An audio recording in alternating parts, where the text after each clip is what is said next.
Yeah. Sicko Rodriguez said, y'all saw Andre 3000 in a Squarespace commercial? I did not.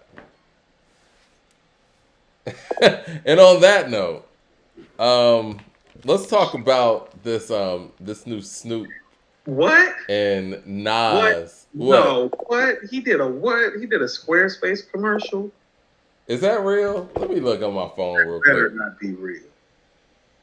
You're not trolling us, are you, Rodriguez? You need to stop Let's playing. see. Mike, what Andre is 3000. it's very Because problem? I got a few questions if that's the truth. I want to know where I want to know what the features are on Big Boy's album if you're out here doing commercials. That's what I want to know. I don't want to know about the other Yeah, shit. I think this is true. Yeah, I'm looking at it right now. And when I Googled it, yeah, and this is a new commercial. Where we at? Where we at? Yeah, there he is. Huh. So he got time to do commercial ads, but he ended up on Big I Boy guess album. so. I guess so. I mean, he's a free man. He can do whatever he wants to do. Next, Mike. All right. You hear about this new Snoop and Nas song that's coming out, I think on the 13th. The 13th is the actual day of the Super Bowl, right? Is that an actual Snoop album with Nas being one of the features on the album? Because that's how I felt like I read it. Because I only read it fast when you sent it to me. Yeah, that I think that might be it. That's a Snoop Dogg album. Seems like it. Yeah, And Nas actually, is gonna let be me. on. And if anybody in the chat can correct us because we're just now getting this news too. Well, first of all, I want to ask you what you thought about the Tomorrow joint with him and John Legend, with Nas and John Legend. I want to be careful about how I phrase this. It's, Mike, when you're in the zone, you can run in and do it and then run back out. And you got to be like a real listener to hear that you just ran in and ran back out. That's one of those records. He sent that in and sent that back out. It's a solid record. It's not organically strong. And it He feels. still sounds good on there to He me. sounds great on there, Mike. But here's what I'm saying. You can almost tell that he started writing the first verse, was pressed for time, freestyled most of the second verse, and was like, nah, but I'm in my zone right now. So that still sounds great. I'm out. And quite frankly, it's one of those records that it's like, oh, was Common busy? And so you call Common. Common was busy. That sounds like something I would say. And I agree wholeheartedly. I don't appreciate you all thinking that when Common's not available, that Nas is the guy that you're supposed to call. You just shut the record down. Like Common was on set today, so we needed That record down. a couple quick bars. You're in the zone right now, Nas. Come through. But it's solid, Mike. But when you're pulling up like his guest appearances rap sheet, this is going to be one of those records that falls on the bottom half and not on the top half, even though it's a pretty dope performance from him. But it's just that. Donnell Lee says, you guys think Big Boy didn't want him on the album so that it could be about him shining? No, I doubt that. I think Andre just didn't want to be on Big Boy's album. I mean, there's no other reason to think anything else. I don't know. Mike, and they're cool. He's going to his son's Of football course they're game in cool. Oregon. Now, all jokes aside, let me say this. I want to clarify for people who might Right. think that I mean something else. I think that Do the verse. Andre's thing with Big Boy and jumping on records with Big Boy is the Do the fact verse. that The pressure. it's Do a the verse. pressure. It's Do the pressure. verse. That's why I want him to do the verse. Deal No, with the pressure. it's an outcast pressure. So Right, when he deal gets with on the pressure. songs with Big Boy, then they have to stand up to their catalog and what they've done, all the greatness that they've put forth. And there's pressure there when it comes to him and Big Boy being on the track together. No. Because whether it's labeled an Outcast track or not, whether it's a Big Boy track featuring Andre, it's an Outcast track if both of them are on it. And there's a pressure added there. And I think that's his issue with working with Big Boy. I don't think it's anything personal, like you said. They're friends. But when they jump on a record together, if it's really good, then people are going to want an Outkast album. If it's really bad, then you guys fell off. So he stands clear from it altogether. And I don't like that at all. Because that ain't That's what how it is. No, it's not what it is. Let me tell you what it is. That's what it is. It's not what it is. It's not what it is. Let me tell you what this is. That pressure is self-inflicted mostly by you about the fact that you didn't want to record with your partner and rhyme anymore. So I don't want to hear any of that. Like, oh, the pressure is there because of the brevity of catalog. Now, why is there a brevity of catalog, Mike? There's a brevity of catalog mostly about one person not recording regularly, being willing to record, falling in and out of rap love.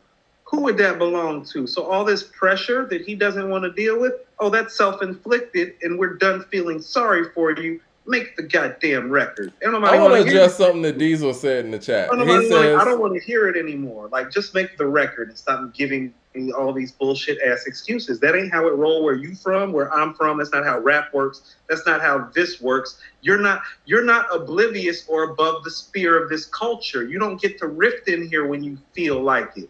How about that? I'll respond to that, but I want to see. I want to acknowledge something that Diesel said real quick. You. We got people in here that fight with me and you about how great this man is, and we can't get him to get a verse on a Big Boi album. Trash, trash, trash. I want to address something that Diesel said. Diesel said Outkast legally can't do songs together. I want to know where you heard that from, and how does that even make sense?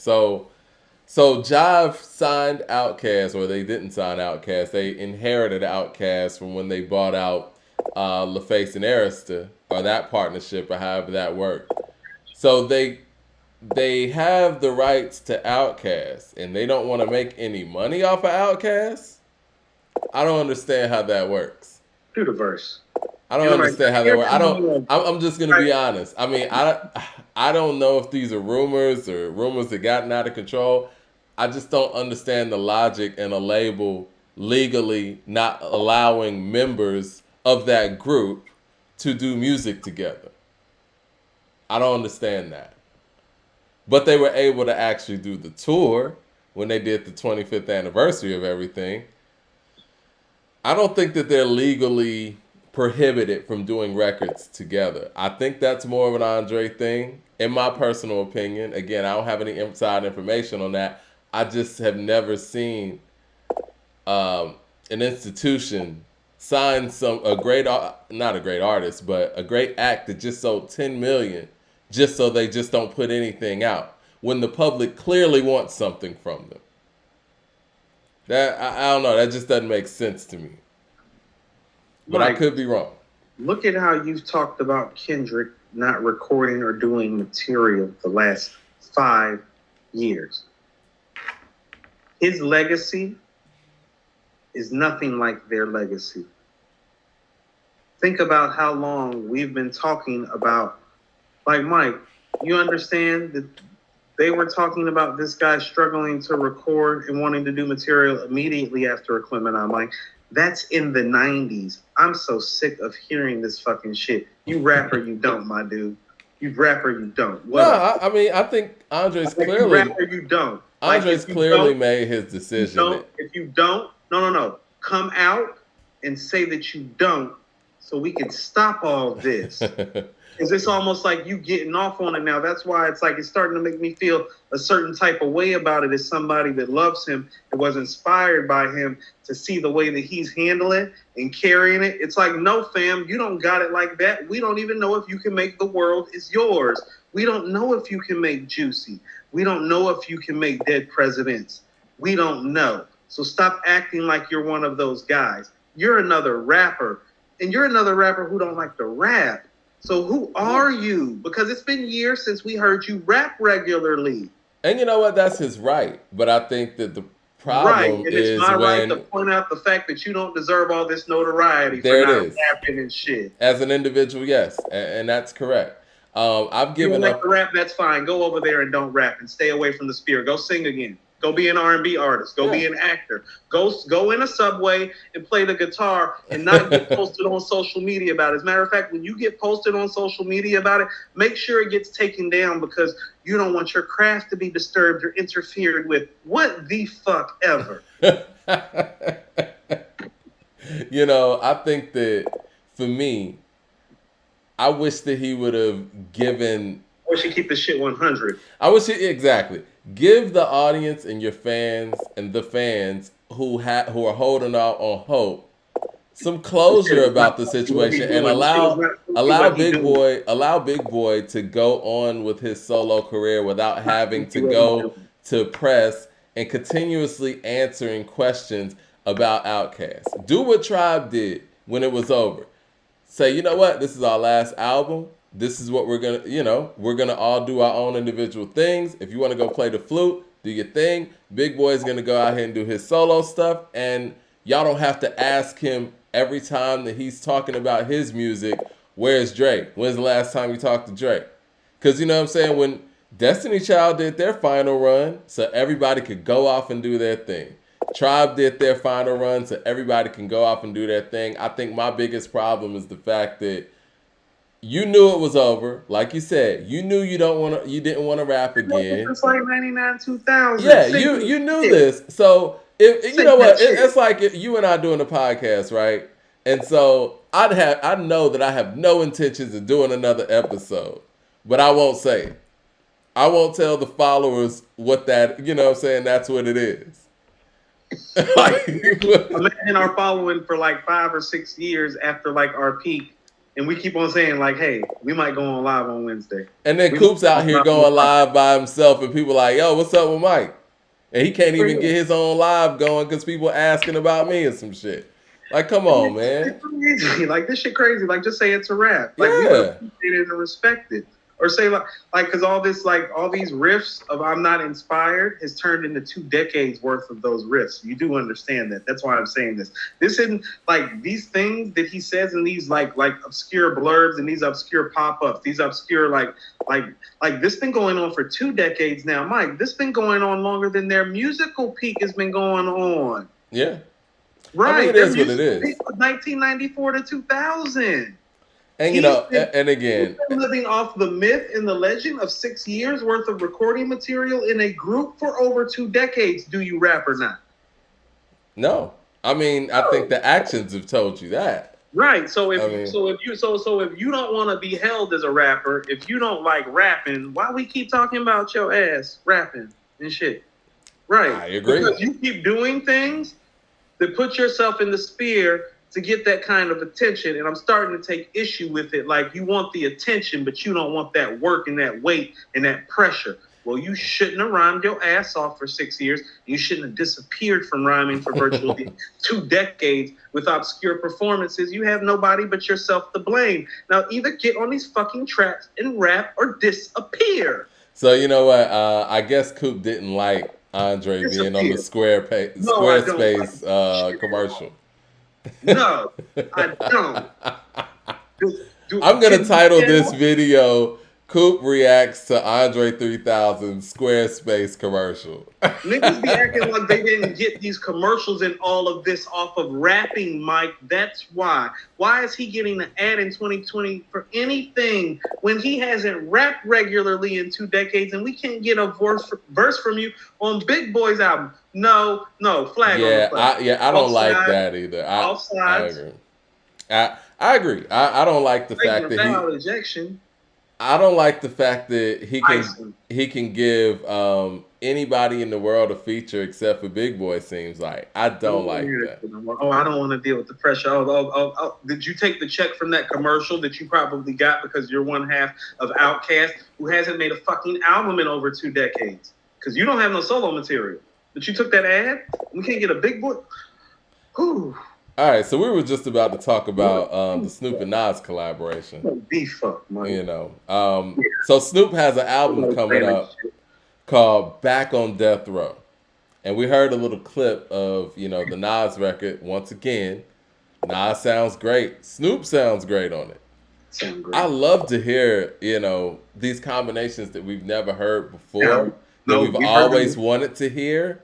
No, they have a song together on Hip Hop Is Dead, and it does not sound good. Oh, yeah. It sounds 50 times better than that. Yeah. I forgot all about that one. You're right. Right. Player. It's all about the intensity and where it's at. And right now is the time for people to work with Nas, because Nas sounds great. I mean, you know what? You know what's funny? Nas came out in 1994, Mike. You know who else came out in 1994? Biggie. Yeah. Yeah. He did too. There's this group from Atlanta, Georgia, Mike. They came out in 1994 too. Yeah. Cool. Listen, we're never gonna get another Outkast album. 15 years ago, I came to grips with that. No. We're not. Hashtag I want solo records, nigga. Well, I want records now. You get commercials, I want records. We're not gonna get any rap albums from Andrè 3000. Where the records at? You're not gonna get any. Where the records at? I don't want to see no commercials then. You know what? I've always wondered this because Andre's clearly a perfectionist. I'm sure he's put together solo records with 3 verses and they just didn't come out how he wanted them to come out. So, I don't know. Can he do it? I'm just gonna have to say no at this point because he hasn't. So this is what I'm saying. So when he does that verse, on the Donda album, okay, people think he's a better MC than Tupac as an MC. No, you're not. You can't write Dear Mama. We don't know if you can. That's not fair. That's not fair. It is fair. That's not fair. No, he expressed what he wanted to express. It's the same subject matter. It's different. That one's different. Subject matter is the subject matter of the mothers. I'm gonna stand up for Andrè on that one. Like, you can't. Standing up because y'all was making it seem like that verse slap. It's like, is it Dear Mama level? I think it hit people who are going through that at a different level. You know what I'm saying? No. Is it Dear Mama level? Because people talk about Andrè and say he's a better MC than Tupac. And what I'm trying to say is that Tupac knows how to put together whole songs that encapsulates feelings that you put in verses when you feel like it. I think Tupac stands alone when it comes to his songwriting ability. And I've said before that I think that Andre's probably one of the greatest, if not the greatest songwriters in hip hop, but I may stand corrected on that. Who is? Andrè, when it comes to what songs? I'm talking about She Lives in My Lap and stuff like that, him being a songwriter. But see, I think even with that, Mike, we don't have enough material to even lay credence to even that on the songwriting level. Where's the evidence, Mike? Because the thing is, when you talk about being a great songwriter, you got to write for other people too. Where's the evidence? Yeah. Like, there's been a murder. That's what I'm saying. It's like you don't have no evidence to, he wrote Millionaire for Khalees. He wrote Bubble Pop Electric for Gwen Stefani. I don't love that. Yeah. I love Millionaire. Millionaire's the shit. Yeah, Millionaire's dope. Wherever there are rats, there are cats. But he wrote the whole song, I believe. I could be wrong because Khalees is a writer as well. Bitches always have to put their paws on your riches. But I think we said this on last episode, though. I think that CeeLo is just overall more talented. I mean, CeeLo's written songs. I'm sick of all of this undeserved pub from somebody that we don't even know is great enough to make a solo MC record when he made all of this based off of MCing. Yeah. You understand all of this is based off of MCing, and we do not know if this guy can make a solo record. Do you know how disrespectful that is to everybody else that is considered to be in the class with him that we know can make great solo records? Hey, man, you sound like me a year and a half ago. Right. I'm sick of the hall passes now, Mike, because it's like, oh, you're doing commercials now? No, nigga. No, you're not. You need to be rapping. How about that shit? I get to do what I want when I feel like it. Right. You've been doing that for 2 decades. How about you do what got you in the position to do what you want for 2 decades every now and then, which is rap. So you think that I guess I'm getting from you. Big Boi just dropped an album. Big Boi just dropped an album. He's the one that should be on the commercial. Ain't letting this shit go, Mike. You let this shit fly on social media. Said I said it, run tell that. This some bullshit, sucker ass shit. So what I'm getting from you is you don't like the fact that it seems that Andrè is using other things outside of rap to garner attention. But it's all based off of rap, but he disassociates himself from rap conveniently at every turn. I'm not inspired by rap. It's not good enough for me. But everything you're getting is from rap. Everything you're getting is based on what you did in rap, because for the last 2 decades, you haven't done a lot. Tell me I'm wrong. Yeah, because it's not like he's preoccupied with movie roles. Mike, tell me I'm wrong in that most of what we respect him for and what he's getting off of this is based off of his rap career. Mike, his rap career ended almost 2 decades ago because he hasn't rapped regularly in over 2 decades. that we've heard for consumption. So when he's talking about and getting into these other, no, that's rap shit. So you respect this rap shit and participate. Yeah. Right. You should participate in this if it's still getting you stuff. Because when they're pulling, this is, no, that's Andrè from Outkast. He don't got no solo career. This is true. This is true. I don't know what to say. Does he own solo? Does he own businesses like Big Boi does that we don't know about? Is he a purveyor of some other businesses that we do not know about? No, nigga, we know you about this rap shit from Outkast. Well, this is the thing too. When's Thank when you come out, Mike? No, 2000. You haven't rapped regularly in 2020. Even outside of that, I think my thing is, being somebody. My thing though, being somebody from Atlanta, Georgia, right, and seeing the rise of the Dungeon family and everything that they meant to Atlanta's music scene, I think that where I kind of depart from, what Andrè is the fact that I love the fact that Big Boi actually holds up the Outkast legacy, holds down the Dungeon family, and in ways that it seems like Andrè kind of abandons. I remember this like probably for the rest of my life, right? They were on Greg Street's show promoting the Dungeon Family compilation album. And mind you, Greg Street was playing their records heavy because he got on the radio station in 95 in Atlanta. And he was like champion in the Dungeon Family. Every time that album came out, he would play the album from beginning to end, nonstop. They would have his whole show locked down whenever they came out with anything. And I remember he played Thought Process when the whole Dungeon family was in there, Andrè was in there, and as a fan of the music, Greg Street stopped the verse at the end. It was like, yo, Andrè spit that. And Andrè was like, you know the verse. I was like, whoa. I was like, that's what I'm talking about. I was like, wow, man. That's what I'm saying. It's like, Mike, you know how special that I was like, man, we love you, dog. Come on, man. Mike, do you understand how special this is what I'm talking about. It almost seems like that early on. It's like, oh, you never really understood how special you was to us. Nobody from the South ever rapped on that level. Knows. Oh, he knows? Well, guess what? More strikes against him for behaving this way. Like, he don't understand how many people feel a certain type of way about him as an MC. The guy who executive produced my first album, Mike, still thinks he might be the greatest because, like he says, Coop, a rhyme is a rhyme. And when it comes to composing a rhyme, who does it better than this guy? Totally right. Show me when he's done it consistently. Show me when he's done it by himself. Consistency means something.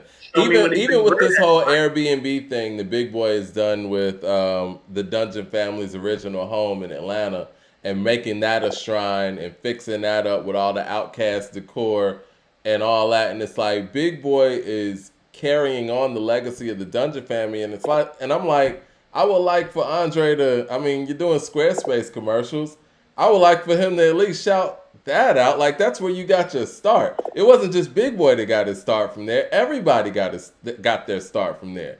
And just abandoning those roots, I think those are some of the things that, are kind of disappointing for me as a fan. And, like I said, being a fan from Atlanta that was actually here when it happened, like, we love Dre.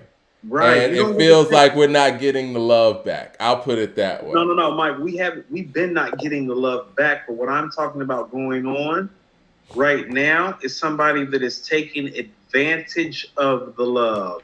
Forget not getting the love back. Most of these stars ain't going to give you the love back. That's cool. He's taking advantage of it is what I'm talking about. I'm going to tell you something that stayed with me. I follow Big Gip on Instagram. He's one of my favorite follows on Instagram. There was a picture probably been about 2 years ago now, where they were out in Cali. And there's a picture of the whole Dungeon family. And he's referencing the fact about how everybody's talking about how Dre is Ghost. And he's like, everybody talking about where little bruh is, but nobody ever asked who's the person taking the picture. And I'm like, valid. But I remember thinking that valid ass point. But then I'm thinking like, how long little bruh gonna hang in the shadows when little bruh, the biggest star everybody looking for, waiting for, and checking for?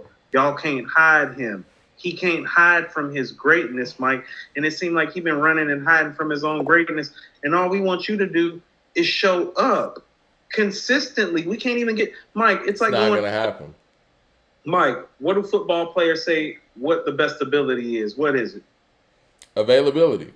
Right. So he don't get in because like you might have the best, intangible abilities, but we can't trust your availability. Yeah. And about the fact that we can't trust your availability is why I'm pissed off, because we can trust you to do a commercial ad, but we can't trust you to be available to do some rap shit. When you inspired, Mike, he made guys like you and me believe that we could rhyme and make it. Does he understand what he did to us? Did he understand what he did to a region of MCs? Scarface didn't do that. Scarface gave us our credibility. He is the reason that they come down here and check for top-notch MCs. Dre out here getting the bag, man. Frank Ocean, when he gets on the Frank Ocean record, you get the bag. When you're on the Drake record, you get the bag. Mike, they were worth 40, 50 million separately after Stank On You. Don't nobody want to hear that shit either about the bag. You've been had the bag too. Don't nobody want to hear that. I'm a fan of yours. Man. I checked the stats. No, I checked the stats. I checked the numbers. Don't run that on me.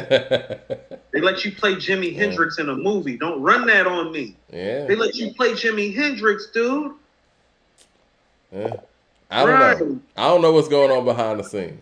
Mike, why they let him play Jimi Hendrix? They respected him as an artist. Based on his singing career? Nah, that was because of the rap shit. Thank you. Everybody keeps talking about this Saba album, man. We gotta talk about it Friday. In addition to everything else that's coming out, what album? A few good things. Saba. Yeah. We're gonna get to that. Man, we were on a little bit longer than I thought we were gonna be on, but let's talk about. You pissed me off with that commercial shit. I don't play that shit. Not the commercial.